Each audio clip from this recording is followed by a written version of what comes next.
அபிராமி அந்தாதி பாடல் எண் 47.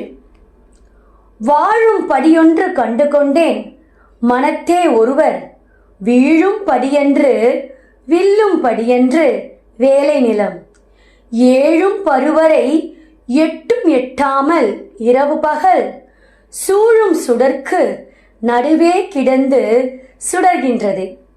பாடல் வழியாக கேட்போம். வாழும் படியொன்று கண்டு கொண்டேன் மனத்தே ஒருவர், வீழும் படியன்று வெல்லும் படியன்று வேலை நிலம், ஏழும் பருவரை எட்டும் எட்டாமல் இரவு பகல், சூழும் சுடர்க்கு நடுவே கிடந்து சுடர்கின்றதே, நடுவே கிடந்து சுடர்கின்றதே.